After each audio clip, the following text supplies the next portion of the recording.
Pronto, tá gravando. Ah, tá. A xícara de café. O meu plano foi esperar o café, dissolver nele a droga e ingeri-la. Até lá, não tendo esquecido de toda a minha história romana. Lembrou-me que Catão, antes de se matar, leu e releu um livro de Platão. Não tinha Platão comigo, mas um tomo truncado de Plutarco, em que era narrada a vida do célebre romano. Bastou-me ocupar aquele pouco tempo, e para em tudo imitá-lo, estirei-me no canapé. Nem eu só imitá-lo nisso. Tinha necessidade de incutir em mim a coragem dele, assim como ele precisara dos sentimentos do filósofo para intrepidamente morrer. Um dos males da ignorância é não ter este remédio à última hora. Há muita gente que se mata sem ele, e nobremente expira. Mas estou que muita mais gente podia ter aos seus dias. Se pudesse achar essa espécie de cocaína mortal dos bons livros. Entretanto, querendo fugir a qualquer suspeita de imitação, lembra-me bem que, para não ser encontrado ao pé de mim o livro de Plutarco, sem ser dada a notícia nas gazetas com a cor das calças que eu então vestia, assenti de pô-lo novamente no seu lugar, antes de beber o veneno. O copeiro trouxe o café.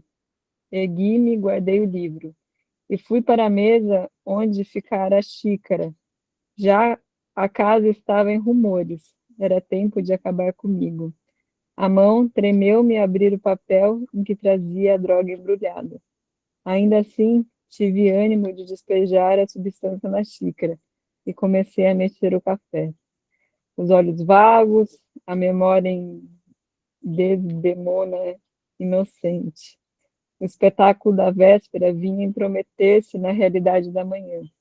Mas a fotografia de Escobar deu-me o ânimo que ia me faltando.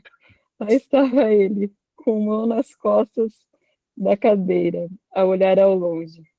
Acabemos com isso, pensei. Quando ia beber, cogitei se não seria melhor esperar que Capitu e o filho saíssem para a missa. Beberia depois, era melhor.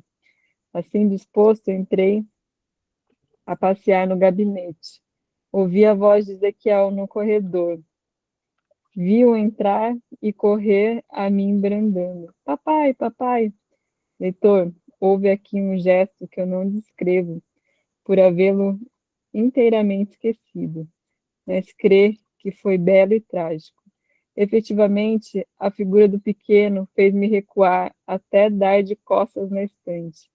Ezequiel abraçou-me os joelhos, esticou-se na ponta dos pés, como querendo subir e dar-me o beijo do costume, e repetia puxando-me: Papai, papai, segundo impulso. Se eu não olhasse para Ezequiel, é provável que não estivesse aqui escrevendo este livro, porque o meu primeiro ímpeto foi correr ao café e bebê-lo.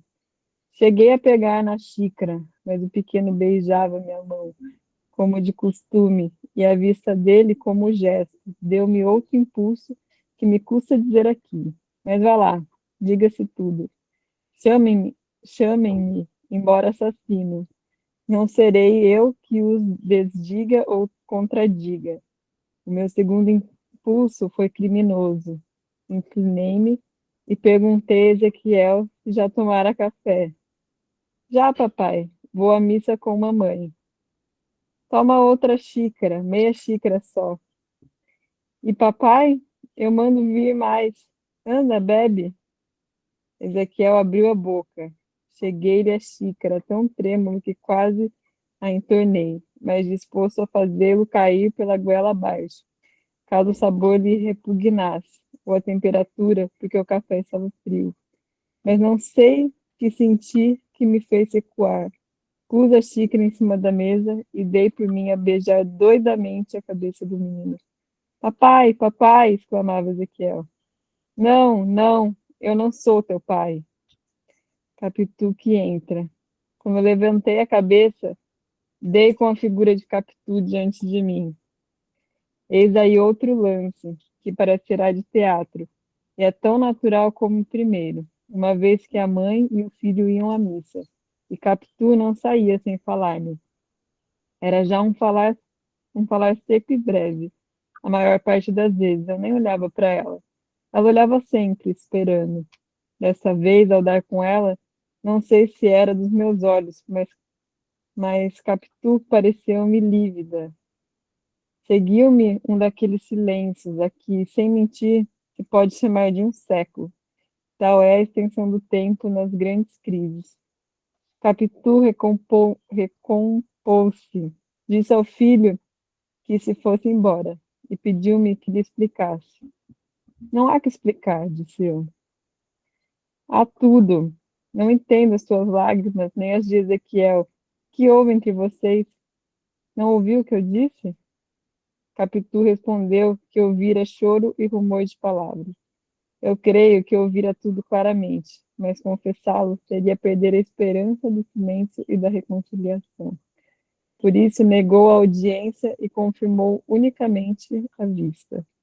Sem lhe contar o episódio do café, repeti-lhe as palavras do final do capítulo. O quê? Perguntou ela como se ouvira mal.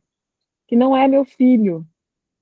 Grande foi a estupefação de Capitu, e não menor a indignação que lhe sucedeu, tão naturais ambas que fariam duvidar as primeiras testemunhas de vista do nosso foro.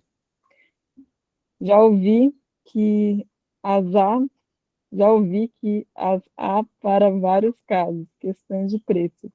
Eu não creio. Tanto mais que a pessoa que me contou isso acabava de perder uma demanda. Mas haja ou não testemunhas alugadas, a minha era verdadeira. A própria natureza jurava por si, e eu não queria duvidar dela. Assim que, sem atender à linguagem de Capitu, aos seus gestos, à dor que retorcia a coisa nenhuma, repetia as palavras ditas 2 vezes com tal resolução que a fizeram afrouxar. Após algum instante, disse-me ela: só se pode explicar tal injúria pela convicção sincera. Entretanto, você, que era tão cioso dos menores gestos, nunca revelou a menor sombra de desconfiança. Que é que lhe deu tal ideia? Diga, continuou vendo que eu não respondia nada. Diga tudo. Depois do que ouvi, posso ouvir o resto. Não pode ser muito. Que é que lhe deu agora tal convicção? Ande, Bentinho, fale, fale. Despeça-me aqui, mas diga tudo primeiro. Há coisas que não se dizem. Que se não se dizem só metade. Mas já que disse metade, diga tudo. Tinha-se sentado numa cadeira ao pé da mesa. Podia estar um tanto confusa. O porte não era de acusada. Pedi-lhe ainda, uma vez que não teimasse. Não, Bentinho. Ou conte o resto, para que eu me defenda, se você acha que tenho defesa, ou peço-lhe desde já a nossa separação. Não posso mais. A separação é coisa decidida. Redargui, pegando-lhe na proposta. Era melhor que a fizéssemos por meias palavras ou em silêncio. Cada um iria com a sua ferida. Uma vez, porém, que a senhora insiste, aqui vai o que lhe posso dizer. E é tudo. Não disse tudo. Mal pude aludir aos amores de Escobar sem proferir-lhe o nome. Capitu não pode deixar de rir, de um riso que eu sinto não poder transcrever aqui. Depois, em um tom juntamente irônico e melancólico. Pois até os defuntos, nem os mortos escapam aos seus ciúmes. Consertou a capinha e ergueu-se. Suspirou, creio que suspirou, enquanto eu, que não pedia outra coisa mais que a plena justificação dela. Disse-lhe não sei que palavras adequadas a este fim. Capitu olhou para mim como com desdém e murmurou: sei a razão disso.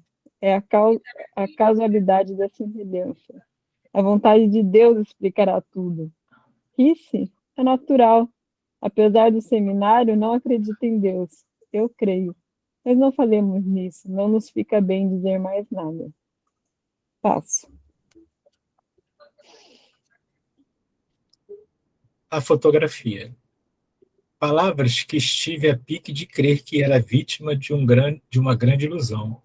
Uma fantasmagória de alucinado, mas a entrada repentina de Ezequiel gritando: Mamãe, mamãe, é hora da missa. Restituiu-me a consciência da realidade. Capitu e eu, involuntariamente, olhamos para a fotografia de Escobar e depois um outro. Desta vez, a confusão dela fez-se confissão pura. Este era aquele, esse era aquele. Havia por força alguma fotografia de Escobar, pequeno, que seria o nosso pequeno Ezequiel. De boca, porém, não confessou nada. Repetiu as últimas palavras, puxou do filho e saíram para a missa. Volta da igreja. Ficamos só. Era natural pegar do café e bebê-lo. Pois não, senhor, tinha perdido o gosto à morte. A morte era uma solução. Eu acabava de achar outra, tanto melhor, quanto que não era definitiva, e deixava a porta aberta. A reparação, se devesse havê-la. Não disse perdão, mas reparação, isso é justiça. Qualquer que fosse a razão do ato, rejeitei a morte e esperei o regresso de Capitu. Este foi mais demorado do que de costume. Cheguei a temer que ela houvesse ido à casa de minha mãe, mas não foi. Confiei a Deus todas as minhas amarguras, disse-me Capitu ao voltar da igreja. Ouvi dentro de mim que a nossa separação é indispensável e estou às suas ordens. Os olhos com que me disse isso eram embuçados, como espreitando um gesto de recusa ou de espera. Contava com a minha debilidade ou com a própria incerteza em que eu podia estar da paternidade do outro, mas falhou tudo. A casa veria em mim um homem novo em que aparecia agora, desde que impressões novas e fortes o descobriram? Nesse caso, era um homem apenas encoberto. Respondi-lhe que ia pensar, e faríamos o que eu pensasse. Em verdade, vos digo que tudo estava pensado e feito. No intervalo, evocara as palavras do finado Gurgel, quando me mostrou em casa dele o retrato da mulher, parecido com Capitu. Hás de lembrar-te delas, senão relê o capítulo, cujo número não ponho aqui, por não me lembrar já qual seja, mas não fica longe. Reduzem-se a dizer que há tais semelhanças inexplicáveis, pelo dia adiante e nos outros dias. Ezequiel ia ter comigo ao gabinete, e as afeições do pequeno davam ideia clara das do outro, ou eu ia atentando mais nelas. De em volta, lembravam-me episódios vagos e remotos, palavras, encontros e incidentes, tudo em que a minha cegueira não pôs malícia, e que faltou o meu velho ciúme. Uma vez em que os fui achar sozinhos e calados, um segredo que me fez rir, uma palavra dela sonhando, todas essas reminiscências vieram vindo agora, em tal atropelo que me atordoaram. E porque os não enganei um dia, quando desviei os olhos da rua onde estavam duas andorinhas trepadas no fio telegráfico? Dentro as minhas outras andorinhas estavam trepadas no ar, os olhos enfiados nos olhos, mas tão cautelosos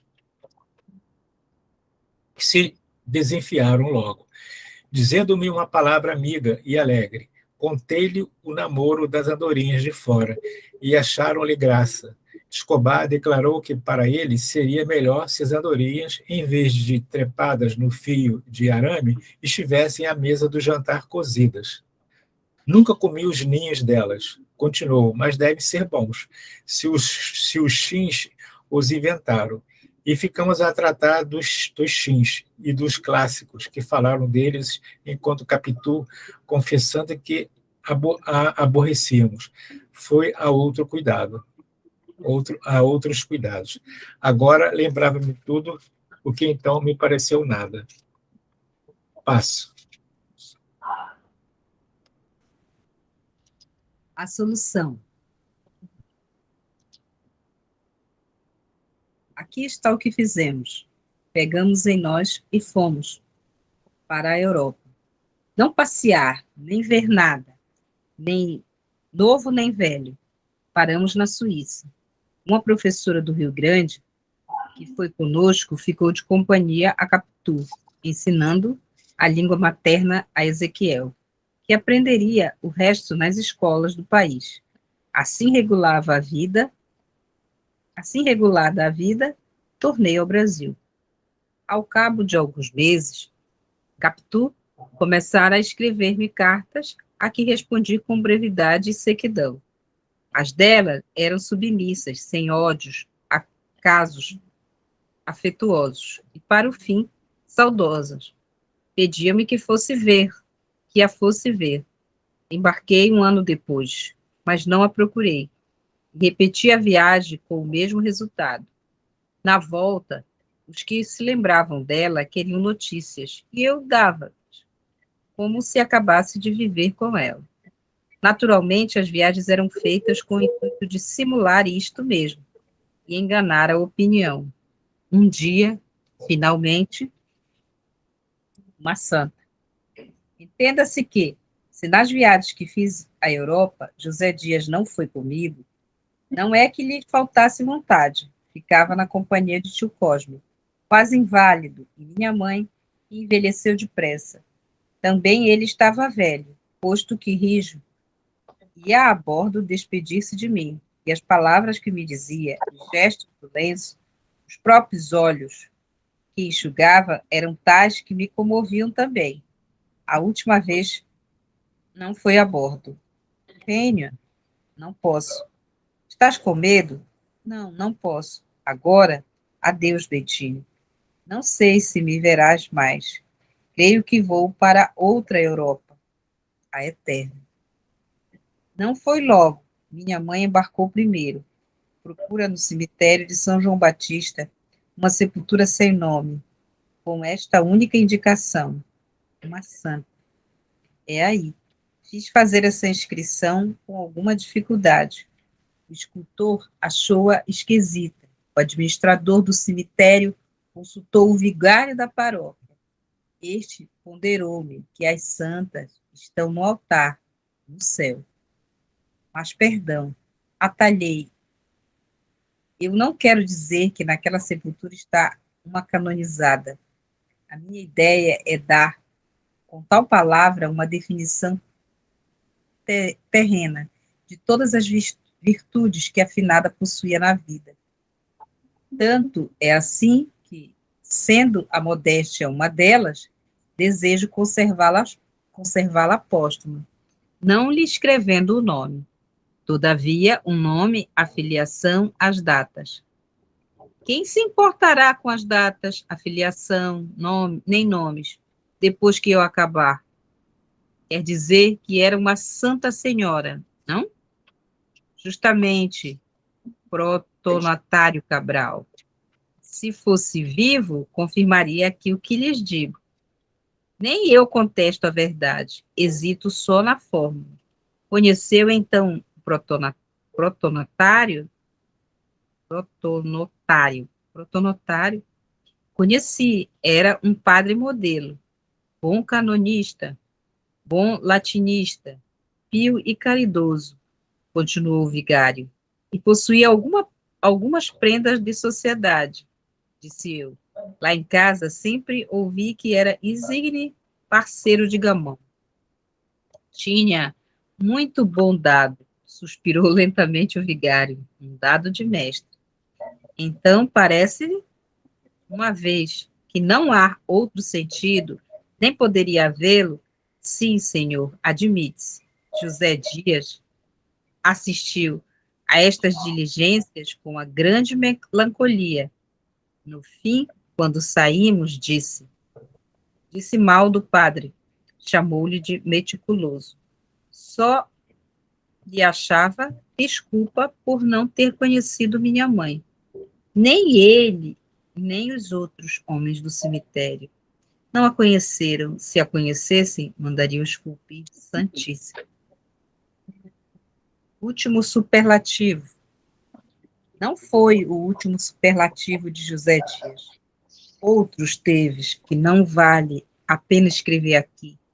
Até que veio o último, o melhor deles, o mais doce. O que lhe fez da morte um pedaço da vida.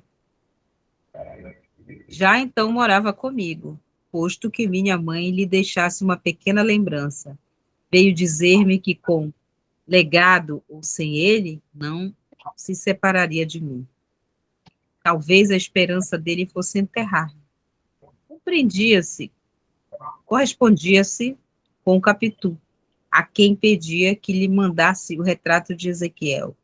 Mas Capitu ia adiando a remessa de correio a correio, até que ele não pediu mais nada, a não ser o coração do jovem estudante. Pedi-lhe também que não deixasse de falar a Ezequiel no velho amigo do pai e do avô, destinado pelo céu a amar o mesmo sangue. Era assim que ele preparava os cuidados da terceira geração, mas a morte veio antes de Ezequiel. A doença foi rápida. Mandei chamar um médico homeopata. Não, Bentinho, disse ele, basta de alopata. Em todas as escolas se morre. Demais foram ideias da mocidade, que o tempo levou. Convertou-me à fé de meus pais, a alopatia e o catolicismo da medicina. Morreu sereno, após uma agonia curta. Pouco antes, ouviu que o céu estava lindo e pediu que abríssemos a janela. Abríssemos a janela. Não, o ar pôde lhe fazer mal. Que mal! Ar é vida. Abrimos a janela. Realmente estava um céu azul e claro. José Dias soergueu-se e olhou para fora. Após alguns instantes, deixou a cabeça cair, murmurando. Foi a última palavra que proferiu neste mundo. Pobre José Dias. Por que hei de negar que chorei por ele? Passo. Uma pergunta tardia. Assim chorem por mim todos os olhos de amigos e amigas que deixo neste mundo, mas não é provável. Tenho-me feito esquecer. Moro longe e saio pouco. Não é que haja efetivamente ligado as duas pontas da vida. Esta casa do Engenho Novo, conquanto reproduz a de Mata-Cavalos, apenas me lembra aquela, e mais por efeito de comparação e de reflexão que de sentimento. Já disse isto mesmo. Hão de perguntar-me por que razão, tendo a própria casa velha, na mesma rua antiga, não impedi que a demolissem e vim reproduzi-la nesta. A pergunta devia ser a princípio, mas aqui vai a resposta. A razão é que, logo que minha mãe morreu, querendo ir para lá, fiz primeiro uma longa visita de inspeção por alguns dias, e toda a casa me desconheceu. No quintal, a aroeira e a pitangueira, o poço, a caçamba velha e o lavadouro, nada sabia de mim. A casuarina era a mesma que eu deixara ao fundo, mas o tronco, em vez de reto, como outrora, tinha agora um ar de ponto de interrogação. Naturalmente, pasmava do intruso. Corri os olhos pelo ar, buscando algum pensamento que ali deixasse, e não achei nenhum. Ao contrário, a ramagem começou a sussurrar alguma coisa que não entendi logo, e parece que era a cantiga das manhãs novas. Ao pé dessa música, sonora e jovial, ouvi também o grunhir dos porcos, espécie de troça concentrada e filosófica. Tudo me era estranho e adverso. Deixei que demolissem a casa, e mais tarde, quando vim para o Engenho Novo, lembrou-me fazer esta reprodução por explicações que dei ao arquiteto, segundo contei em tempo. O regresso. Ora, Foi já nesta casa que um dia, estando a vestir-me para almoçar, recebi um cartão com este nome: Ezequiel A. de Santiago. A pessoa está aí? Perguntei ao criado. Sim, senhor, ficou esperando. Não fui logo. Fiz-o esperar uns 10 ou 15 minutos na sala. Só depois é que me lembrou que cumpria ter certo alvoroço e correr, abraçá-lo, falar-lhe na mãe. A mãe, creio que ainda não disse que estava morta e enterrada. Estava. Lá repousa na velha Suíça. Acabei de vestir-me às pressas. Quando saí do quarto, tomei ares de pai. Um pai entre manso e crespo, metade Dom Casmurro. Ao entrar na sala, dei com um rapaz de costas mirando o busto de Massinissa, pintado na parede. Vim cauteloso e não fiz rumor. Não obstante, ouviu-me os passos e voltou-se depressa. Conheceu-me pelos retratos e correu para mim. Não me mexi. Era nem mais nem menos o meu antigo e jovem companheiro do seminário de São José. Um pouco mais baixo, menos cheio de corpo, e salvo as cores, que eram vivas, o mesmo rosto do meu amigo. Trajava a moderna, naturalmente, e as maneiras eram diferentes, mas o aspecto geral reproduzia a pessoa morta. Era o próprio, o exato, o verdadeiro Escobar. Era o meu comborço, era o filho de seu pai. Vestia de luto pela mãe. Eu também estava de preto. Sentamo-nos. Papai não faz diferença dos últimos retratos, disse-me ele. A voz era a mesma de Escobar. O sotaque era afrancesado. Expliquei-lhe que realmente pouco diferia do que era, e comecei o interrogatório para ter menos que falar e dominar assim a minha emoção. Mas isto mesmo dava animação à cara dele. E o meu colega do seminário ia ressurgindo cada vez mais do cemitério. Ei-lo aqui diante de mim, com igual riso e maior respeito, total, o mesmo obséquio e a mesma graça. Ansiava por ver-me. A mãe falava muito em mim, louvando-me extraordinariamente, como o homem mais puro do mundo, o mais digno de ser querido. Morreu bonita, concluiu. Vamos almoçar. Se pensas que o almoço foi amargo, enganas-te.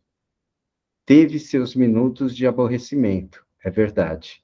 A princípio, doeu-me que Ezequiel não fosse realmente meu filho, que me não completasse e continuasse. Se o rapaz tem saído a mãe, eu acabava crendo tudo, tanto mais facilmente quanto que ele parecia haver me deixado na véspera. Evocava a meninice, cenas e palavras, a ida para o colégio. Papai ainda se lembra quando me levou para o colégio? Perguntou rindo. Pois não hei de lembrar-me? Era na Lapa. Eu ia desesperado e papai não parava, dava-me cada puxão e eu com as perninhas. Sim, senhor, aceito. Estendeu o copo ao vinho que eu lhe oferecia. Bebeu um gole e continuou a comer. Escobar comia assim também, com a cara metida no prato. Contou-me a vida na Europa, os estudos, particularmente os de arqueologia, que era sua paixão. Falava da antiguidade com amor, contava o Egito e os seus milhares de séculos, sem se perder nos algarismos. Tinha a cabeça aritmética do pai. Eu, posto que a ideia da paternidade do outro me estivesse já familiar, não gostava da ressurreição. Às vezes, fechava os olhos para não ver gestos nem nada, mas o diabrete falava e ria, e o defunto falava e ria por ele. Não havendo remédio senão ficar com ele, fiz-me pai deveras. A ideia de que pudesse ter visto alguma fotografia de Escobar, que Capitu por descuido levasse consigo, não me acudiu, nem se acudisse persistiria. Ezequiel cria em mim como na mãe. Se fosse vivo, José Dias acharia nele a minha própria pessoa. Prima Justina quis vê-lo, mas, estando enferma, pediu-me que o levasse lá. Conhecia aquela parenta. Creio que o desejo de ver Ezequiel era para o fim de verificar no moço o debuxo que, porventura, houvesse achado no menino. Seria um regalo último, atalhei-o a tempo. Está muito mal, disse eu a Ezequiel, que queria ir vê-la. Qualquer emoção pode trazer-lhe a morte. Iremos vê-la quando ficar melhor. Não fomos. A morte levou-a dentro de poucos dias. Ela descansa no Senhor, ou como quer que seja. Ezequiel viu-lhe a cara no caixão, e não a conheceu, nem podia, tão outra a fizeram os anos e a morte. No caminho para o cemitério, ia-lhe lembrando uma porção de coisas, alguma rua, alguma torre, um trecho de praia, e era todo alegria. Assim acontecia sempre que voltava para casa, ao fim do dia. Contava-me as recordações que ia recebendo das ruas e das casas.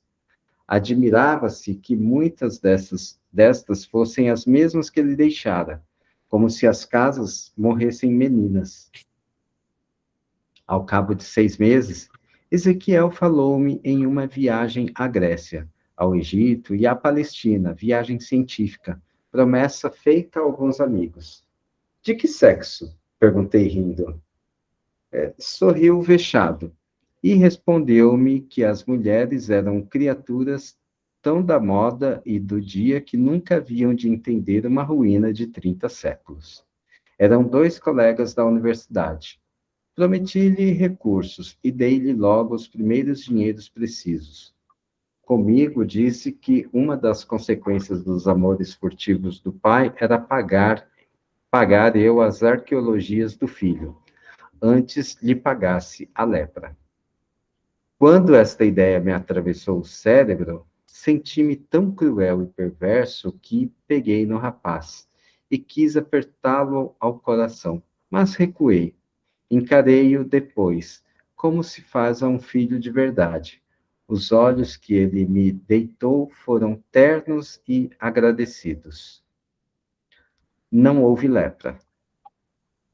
Não houve lepra, mas há febres por todas essas terras humanas, sejam velhas ou novas. 11 meses depois, Ezequiel morreu de uma febre tifoide e foi enterrado nas imediações de Jerusalém, onde os 2 amigos da universidade lhe levantaram um túmulo com esta inscrição tirada do profeta Ezequiel em grego: Tu eras perfeito nos teus caminhos. Mandaram-me ambos os textos, grego e latino, o desenho da sepultura, a conta das despesas e o resto do dinheiro que ele levava. Pagaria o triplo para não tornar a vê-lo. Como quisesse verificar o texto, consultei a minha Vulgata e achei que era exato, mas tinha ainda um complemento. Tu eras perfeito nos teus caminhos, desde o dia da tua criação. Parei e perguntei calado: quando seria o dia da criação de Ezequiel? Ninguém me respondeu. Eis aí mais um mistério para ajuntar aos tantos deste mundo. Apesar de tudo, jantei bem e fui ao teatro. A exposição retrospectiva. Já sabes que a minha alma, por mais lacerada que tenha sido, não ficou aí para um canto como uma flor lívida e solitária. Não lhe dei essa cor ou descor. Vivi o melhor que pude, sem me faltarem amigas que me consolassem da primeira. Caprichos de pouca dura, é verdade. Elas é que me deixavam como pessoas que assistem a uma exposição retrospectiva e ou se fartam de vê-la, ou a luz da sala esmorece. Uma só dessas visitas tinha carro à porta e cocheiro de libré. As outras iam modestamente, calcante pede, e se chovia, Eu é que ia buscar um carro de praça e as metia dentro com grandes despedidas e maiores recomendações. Levas o catálogo? Levo até amanhã. Até amanhã. Não voltavam mais. Eu ficava à porta esperando. Ia até a esquina, espiava, consultava o relógio e não via nada nem ninguém. Então, se aparecia outra visita, dava-lhe o braço, entrávamos, mostrava-lhe as paisagens, os quadros históricos ou de gênero, uma aquarela, um pastel, uma gouache. E também esta cansava e ia embora com o catálogo na mão. E o resto? Agora, por que é que nenhuma dessas caprichosas me fez esquecer a primeira amada do meu coração? Talvez porque nenhuma tinha os olhos de ressaca, nem os de cigana oblíqua e dissimulada. Mas não é este propriamente o resto do livro. O resto é saber se a Capitu da Praia da Glória já estava dentro da de Mata Cavalos, ou se foi mudada naquela por efeito de algum caso incidente. Jesus, filho de Siraque, se soubesse dos meus primeiros ciúmes, dir-me-ia, como no seu capítulo 9, versículo 1, não tenha ciúmes de tua mulher, para que ela não se meta a enganar-te com a malícia que aprender de ti. Mas eu creio que não, e tu concordarás comigo, se te lembras bem da Capitu menina. Hás de reconhecer que uma estava dentro da outra, como a fruta dentro da casca. E bem, qualquer que seja a solução, uma coisa fica, e é a suma das sumas, ou o resto dos restos, a saber, que a minha primeira amiga e o meu maior amigo, tão extremosos ambos e tão queridos também, quis o destino que acabassem juntando-se e enganando-me. A terra lhes seja leve. Vamos à história dos subúrbios. Que tragédia, hein, rapaz? Caramba, tragédia mesmo, rapaz. É, né? Até o filho morreu, cara. O filho deu, e ele gostou que foi mesmo, que morreu mesmo. Não, Não, mas agora esse finalzinho eu tava aqui pensando, né? Dessa genialidade, né, do Machado de Assis, porque nesse final ele vai de um jeito assim que você fala, como é que eu não vou acreditar nessa pessoa, né? Total. É verdade, cara. Eu tenho certeza, né? Porque o filho que parece e tal com o cara, mas isso é muito legal, né, da literatura. Porque se fosse um filme, por exemplo, é imagem, né? Então, é meio que assim, você não tem muito como ficar imaginando se o Dom Casmurro lá, se é coisa da cabeça dele ou se realmente é parecido, né? Porque podia não ser, né? Porque, como ele falou, né? O José Dias, se visse o menino lá, ia falar que é a cara dele. Então... Sim. A leitura dá para você viajar, né? Dá para você fechar e pensar no outro dia, pô, será que traiu ou não traiu, né? Não é? Mas o que vocês acham? Traiu ou não traiu, gente? O que você acha? Então... Já tinha dito que traía. Você acha que traiu, Silene? Eu acho que a convicção dele, rapaz, do Bentinho, acho que eu também vou nessa água aí. Acho que traiu. Acho que traiu. Então, eu fico em cima do muro ainda, porque pelo seguinte, do mesmo jeito que a Capitu, né, desde cedo... Quero ser convencida. Porque a Capitu, né, que nem ele falou no final, né, desde cedo, essa menina, né, que né, essa coisa da dissimulação, tal, né, que nem ele falou, né, era a fruta que estava na casca, né? Mas ele também, desde menino, era inseguro, né? Todo Era. inseguro, todo ciumento, todo... Então, assim, para ele criar umas histórias dessa, não era difícil, né? Também, É né? Assim, verdade. então, E santo ele não era também, né? uhum, Tanto que ele ficou de olho na. na Sancha. E tem isso É, também, né? é, Porque, né, é aquela coisa, né? Quando a figura é muito ciumenta, você desconfia, né? Você desconfia que tem Daquilo que usa, aquele ditado. É, não é? Cuida daquilo que usa, né? Daquilo que cuida, usa, uma coisa.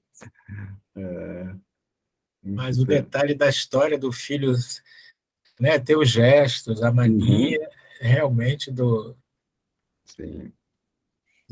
Quando ele descreve no almoço, parece que ele está vendo o O Escobar, né? próprio, né? Tá vendo o Próprio. próprio.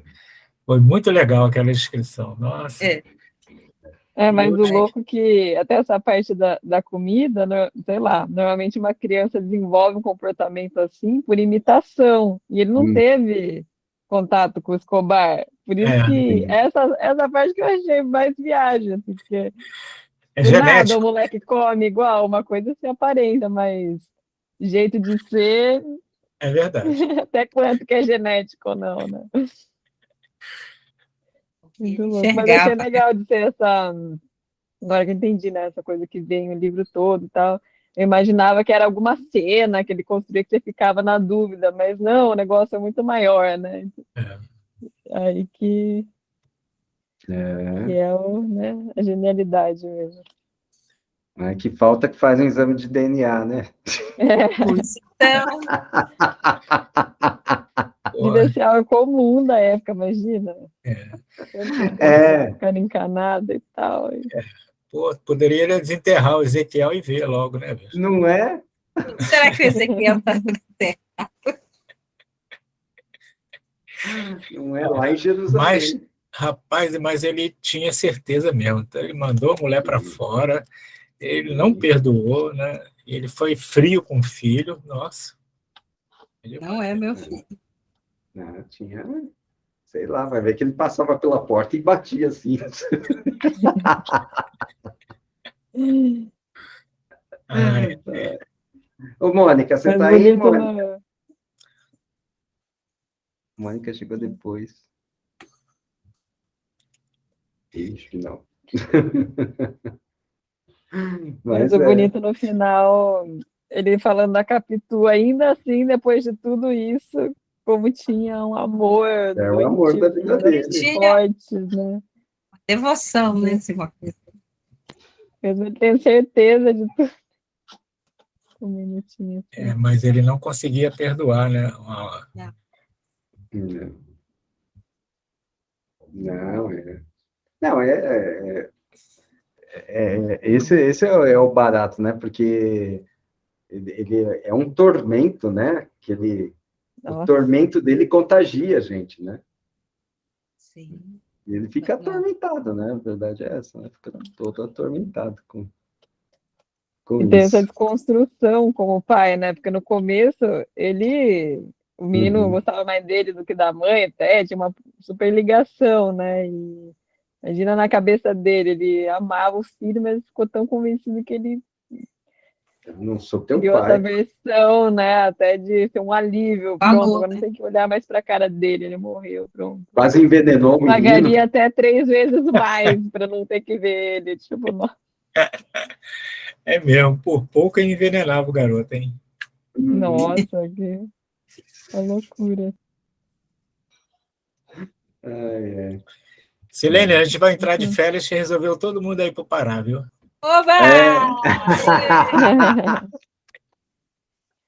Podem vir. Pará está aqui, ó, abertos para você. Ah, não, mas nossa, eu quero muito conhecer mesmo, porque eu não, né, nós só escuto falar coisa boa.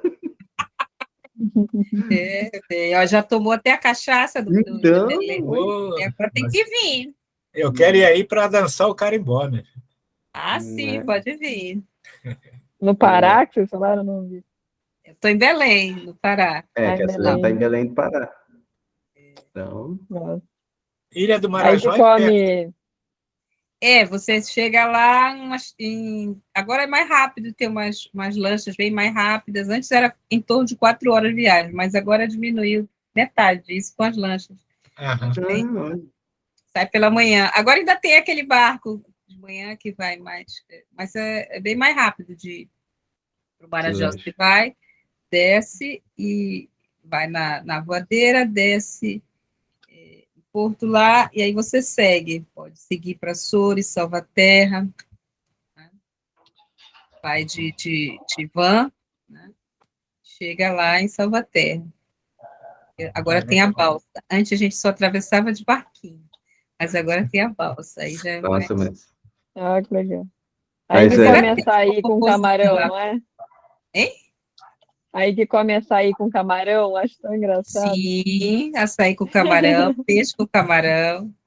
É mesmo. Aliás, Açaí? peixe com camarão, peixe com açaí, açaí com camarão, com pirarucu.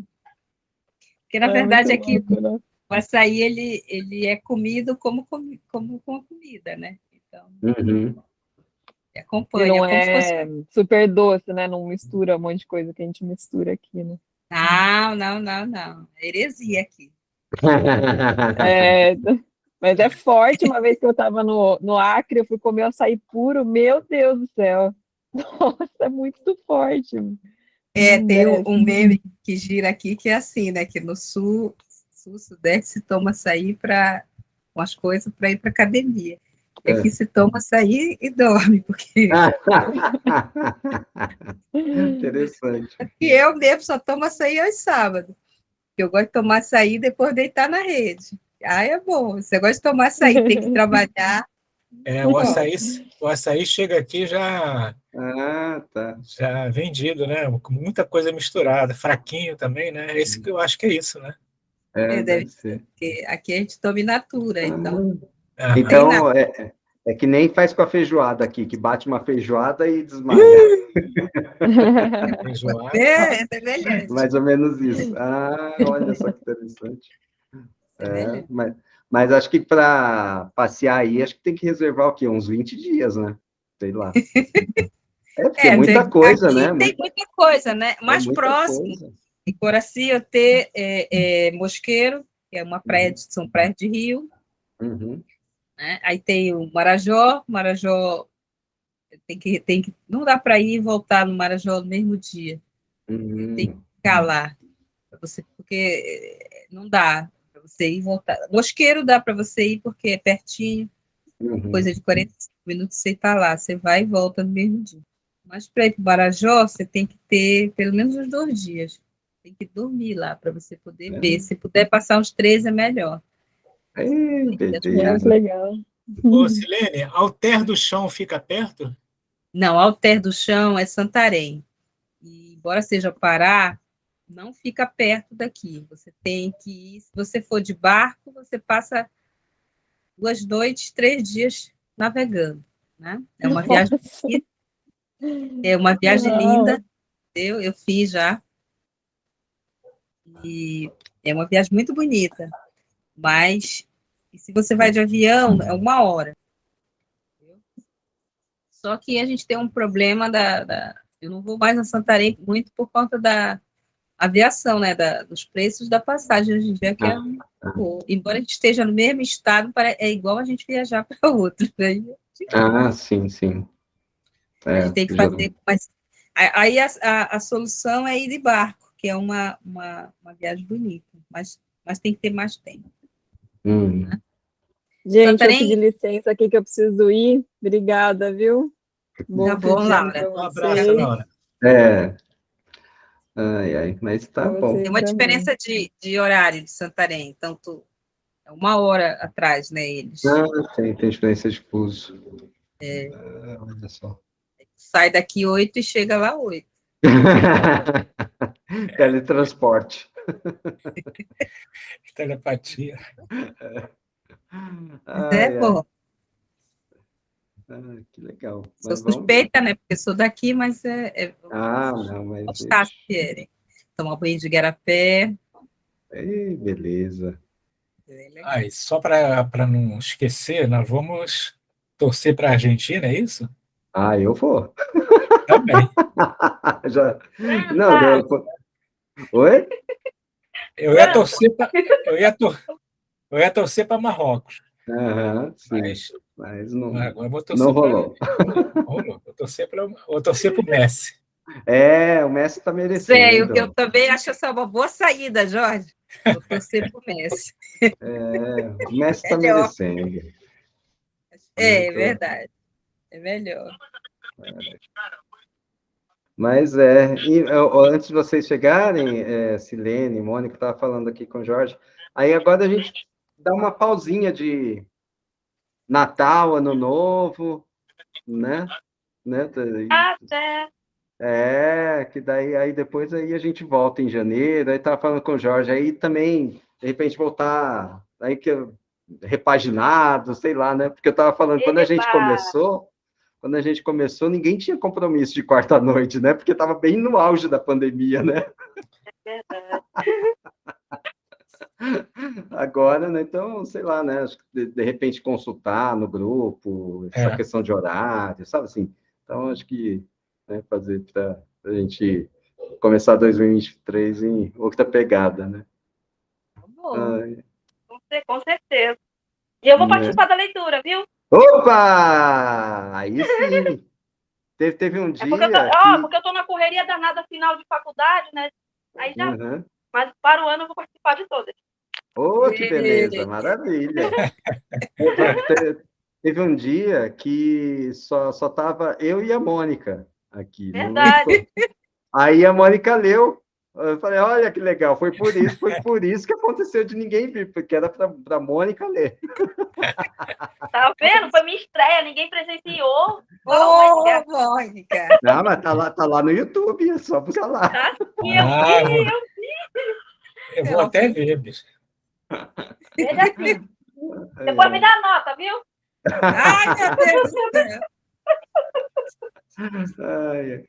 Mas tá bom, gente. Então... Falou, então. Bom Natal, bom Ano Novo. Bom Natal a todos. Isso. Novo também, viu? Boa posse! Felicidade. Boa posse! Posse, sim! E é verdade. Boa posse! Porque aqui em casa tá meio complicado, senão eu ia. Pra posse. Não, mas você sabe que eu fiquei cogitando aqui. Eu olha... Aqui é uma tentação, tem uma bução de caravana se arrumando. Aqui também. Ixi, eu estou quase indo, não estou na dúvida. Fica... Aí quando alguém, que nem o Jorge, fala assim, estou na dúvida, aí já eu fico em dúvida também. Eu só não fico porque eu não posso mesmo. Mas que vontade... Eu estive em Brasília em julho, e eu me lembro que quando eu andei lá e eu vi a rampa de correio, o Lula vai voltar, vai subir isso aqui. Vai subir. Agora, olha só. Vai subir mesmo. Eita, nós, é nós. Boa noite para vocês, tudo de bom no Natal, tá? E aí a gente põe aí, puxa aí o grupo que a gente continua. Com certeza. Então, tá bom, gente. Tá bom, pessoal. Beijo para vocês. Boa noite. Boa noite. Beijos. Beijo. Tchau. Tchau. Tchau.